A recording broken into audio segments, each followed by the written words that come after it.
হে আল্লাহ, এই পবিত্র রমজান মাসে আপনার কাছে একটাই চাওয়া, ভালো রাখেন শত মাইল দূরে থাকা এবং কাছে থাকা সকল প্রিয় মানুষদেরকে। রমজান হলো ধৈর্যের মাস, আর ধৈর্যের বিনিময় হলো জান্নাত। প্রিয় রমাদান, এই ঘোলসিত এবং দুর্বল হৃদয়ের হেদায়েতের নূর হয়ে এসো। সবাইকে আবারও রমাদান মোবারক। আলহামদুলিল্লাহ, আজকে রমজান মাসের রহমতের চতুর্থ দিনের রোজা।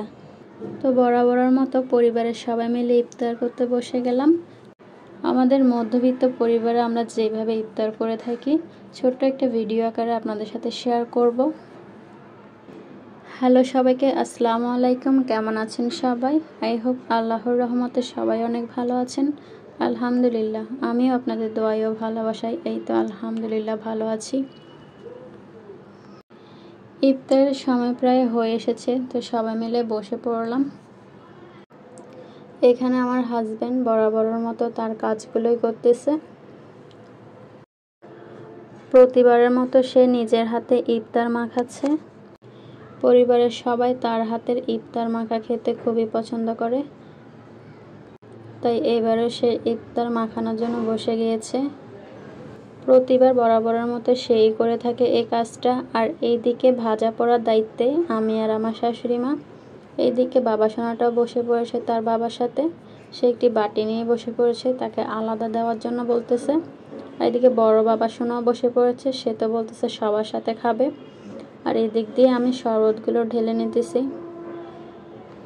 আজকে ট্যাং দিয়ে শরবতটা করা হয়েছে, একদিন এক একটা করা হয়। গতকাল রুয়াবজার শরবতটা খেয়েছিলাম। আমার কাছে রুয়াবজার শরবতটাই খেতে বেশ ভালো লাগে। প্রতিবার আমরা সবাই মিলে মাটিতে বসে ইফতার করি। সবাই মিলে একসাথে মাটিতে বসে ইফতার করার মজাই আলাদা। তো এখানে শরবত ঢালার কাজ তো শেষ। আর এদিকে ইফতারে যা যা বানানো হয়েছে সেগুলোই বানিয়েছি। আলু চপ, বেগুনি, পেঁয়াজু, সাথে ছিল ডিম চপ আর ছিল কাবাব। তো এখানে যা যার শরবতগুলো একে একে নিয়ে নিতেছি। আজানের সময় প্রায় হয়ে এসেছে, আর 5 মিনিটের মতো আছে। এইদিকে আমার বাবা সোনা একটা আমার সাথে বসেছে আর একটা তার বাবার সাথে বসেছে। কিছুক্ষণ পর তারা আবার চলে গেছে তার দাদুর কাছে, জায়গা বদল করতেছে। কিছুক্ষণ আমার সাথে বসতেছে, কিছুক্ষণ তার বাবার সাথে, আবার কিছুক্ষণ পর চলে গেছে তার দাদুর সাথে। সে খাবারটা হাতে নিয়ে কি বলতেছে আজান দিলে তারপর খাবো। আর অনেক মিষ্টি মিষ্টি কথা বলতেছে বসে বসে। মাশাআল্লাহ, সবাই আমার বাবাটার জন্য দোয়া করবেন। আর এদিকে আজানের সময় প্রায় 2 মিনিট আছে। আলু চপ, বেগুনি, পেঁয়াজের সবগুলো একসাথে ভেঙে নিয়েছে, সাথে ছোলা বুটও ভেঙে নিয়েছে। এ পর্যায়ে মুড়িগুলো দিয়ে দিছে। এখন মুড়িগুলো মাখামাখি করার পালা।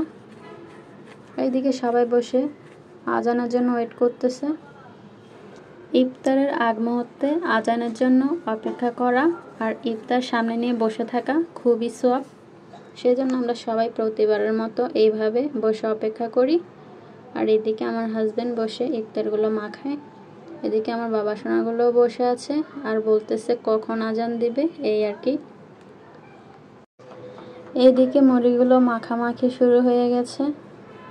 ইফতারে তেলে ভাজা জিনিসগুলো আমি আর শাশুড়ি মা মিলে তৈরি করি।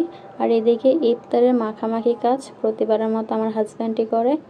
এখানে মুড়ি মাখামাখি চলছে তার। আপনারা কারা কারা এইভাবে মাটিতে বসে ইফতার করেন কমেন্ট করে অবশ্যই জানাবেন। আর কারা কিভাবে করে থাকেন সেটাও জানাতে পারেন। তো মুড়ি মাখা হয়ে গেলে এখন দিয়ে দিচ্ছে সরিষার তেল। সরিষার তেল দিয়ে আবারও মেখে নেবে। এই তো আবারও মাখামাখি হচ্ছে। একদিক দিয়ে মুড়ি মাখাচ্ছে আর একদিক দিয়ে আমার শাশুড়ি মা যার যারগুলো তাকে তাকে দিয়ে দিচ্ছে বেগুনি, আলুর চপ, পেঁয়াজু, জিলাপি, এই আর কি ভাগাভাগি করে নিচ্ছে যার যারগুলা। এই তো আলুর চপ, বেগুনি, পেঁয়াজু যার যারগুলো তাকে তাকে দেওয়া হচ্ছে। এই তো অবশেষে যার যারগুলো তাকে তাকে দিয়ে দেওয়া হয়েছে। সব কিছু মোটামুটি তৈরি হয়ে গেছে। এখন শুধু আজানের অপেক্ষায় সবাই মিলে বসে থাকলাম। আর এইদিকে যেটা না থাকলে ইফতার একদম অসম্পূর্ণ, খেজুরও ধুয়ে নিয়ে এসেছে। আর কিছুক্ষণ অপেক্ষা করার পরই এই তো ফাইনালি আজানের সময় হয়ে গেল। এই তো মসজিদে আজান দিচ্ছে। এখন আমরা সবাই মিলে ইফতার খুলব। শরবত নিয়ে নিলাম প্রথমে। এই তো আমরা সবাই মিলে এখন ইফতার খুলব। বিসমিল্লাহির রহমানির রহিম বলে সবাই মিলে ইফতার করলাম। শরবতটা খাওয়ার পর আর যেন কিছুই খেতে মন চায় না। শরবত খাওয়া হয়ে গেলে প্রথমে সবাই এখানে খেজুর দিয়ে শুরু করে। ওই তো আমি বিসমিল্লাহ বলে খেজুর খেয়ে নিলাম। খেজুর খাওয়ার পর এই তো সবাই মিলে ইফতার করা শুরু, এই আর কি। সারাদিন রোজা রাখার পর পরিবারের সবাই মিলে এইভাবে একসাথে বসে ইফতার করার আনন্দটাই আলাদা। এদিকে ইফতার করতেছি আর ওইদিকে বাবা মাকে মিস করতেছি। বাবা মার বাড়িতে থাকতে ঠিক একইভাবে ইফতার করতাম, আজকে শ্বশুর বাড়িতে করতেছি। মন খারাপ হলেও কিছু করার নাই, মেয়েদের জীবনটাই এমন। মানিয়ে নিতে নিতে আর মেনে নিতে নিতে জীবনটাই চলে যায়। তো প্রতিবারের মতো আমরা সবাই এইভাবে একসাথেই বসে ইফতার করি। আল্লাহ তাআলা যেন আমাদের সবাইকে 30টা রোজা রাখার তৌফিক দান করে। ভিডিওতে ভুল ত্রুটি হলে সবাই ক্ষমার দৃষ্টিতে দেখবেন। আজকে যারা নতুন আমার চ্যানেলটা ভিজিট করবেন, ভালো লাগলে চ্যানেলটা সাবস্ক্রাইব করে আমার পাশে থেকে যাবেন। তো আজকের ভিডিওটা এই পর্যন্ত। সবাই ভালো থাকবেন, সুস্থ থাকবেন আর আমাদের জন্য সবাই মন থেকে দোয়া করবেন। আল্লাহ হাফেজ সবাইকে।